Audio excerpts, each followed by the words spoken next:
Who's there?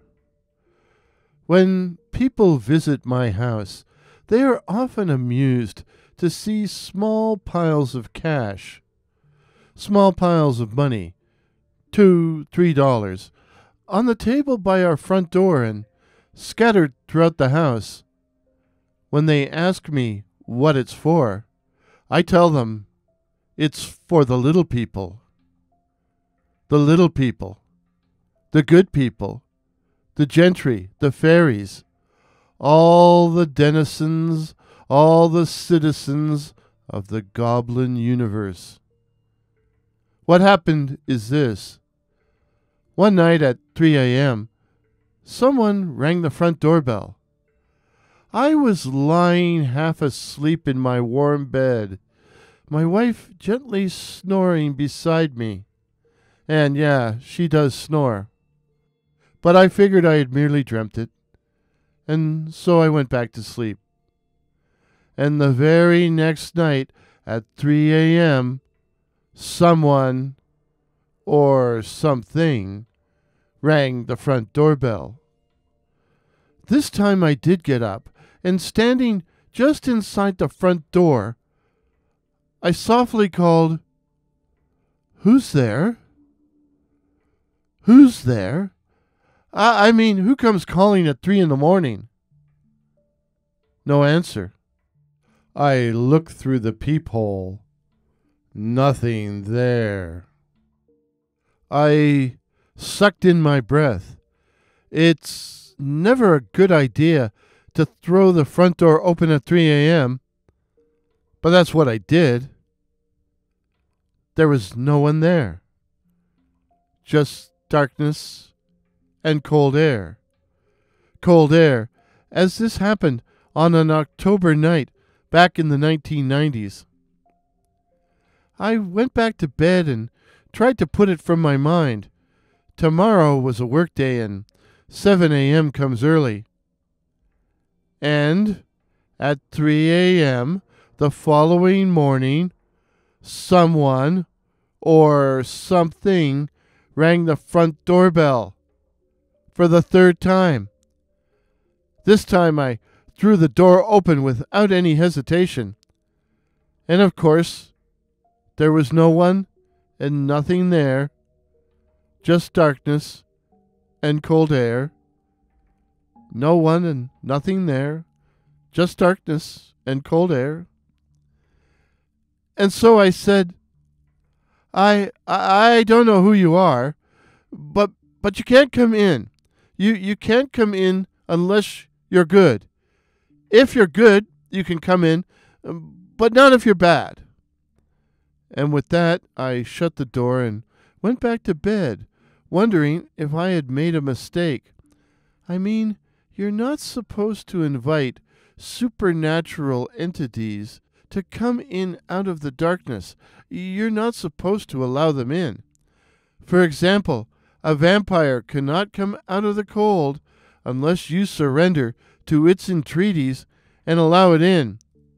Same deal with the BEK, the black-eyed children. I'd read somewhere that, in the past, people had put out food or a small amount of money as an offering to the... what? Spirits? And so the very next night, in order to ensure the benevolence of whatever I had let in, I put out $3 in coin on the table by the front door. Over time, I put small amounts of coin by the side door and at other strategic points around the house, and I've never touched them, in spite of the passage of time. I look at it as a form of insurance. I don't know what had knocked on my front door, but I wanted to keep on its good side. My friends smile when I tell them what the money is for. They think I'm eccentric.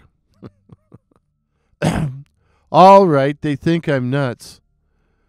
But what do you think, dear listeners? Do you think I'm nuts? What do you think? Did I do the right thing by inviting the good and only the good spirits to come in? And am I correct in leaving money, wages, out for them? What do you think? Do you believe in the little people, the good people? Let's face it, in this modern, supposedly rational age, who believes in the little people? Recently, commenting on a news story about the Girl Guides of Canada changing the name of their branch for 7- and 8-year-olds from Brownies, and they have been called Brownies as long as I can remember, a local radio talk show host and former member of the Canadian Parliament admitted on air that he hadn't known that a brownie was also a well-known spirit, one of the little people. According to Wikipedia, a brownie, quote, is a household spirit or hobgoblin from Scottish folklore that is said to come out at night while the owners of the house are asleep and perform various chores and farming tasks. The human owners of the house must leave a bowl of milk or cream or some other offering for the brownie, usually by the hearth. A similar definition can be found in Carol Rose's Spirits, Fairies, Gnomes, and Goblins, an encyclopedia of the little people. Brownie, quote, this is a household spirit of Northern English and Scottish folklore. The brownie is described as being like a very small, brown, shaggy human, sometimes naked and sometimes wearing ragged brown clothes. End of quote. Brownies were industrious spirits who would do tedious housework in exchange for fresh cream or newly baked bread or cake. I don't think whatever I admitted is a brownie, and I'm not really sure I admitted anything. But we still have to do all our own chores and tedious jobs around here. Still, the house has remained safe and warm, so if anything entered, it is benevolent. But, as I noted earlier, our modern, supposedly rational world has forgotten the little people. Well, I plan to help remedy that. Over the next few months, I plan to present a number of videos which will explore the world of the little people. The world, to quote Carol Rose's book title, of spirits, fairies, gnomes, and goblins. Won't you please join me? I only hope that making these videos won't upset any special visitors to my house. I will leave you today with a final question. Are the BEK, the black-eyed children, fairies, or demons? Please share your thoughts in the comments below. If this is your first visit to my channel, please consider subscribing.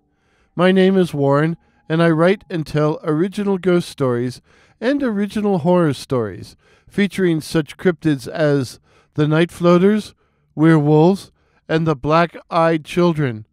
So again, please consider subscribing. Please help me to reach my goal of 2,500 subs. Till midnight. Cheers. Pictures used in today's video, courtesy of Pix here. That's PX here.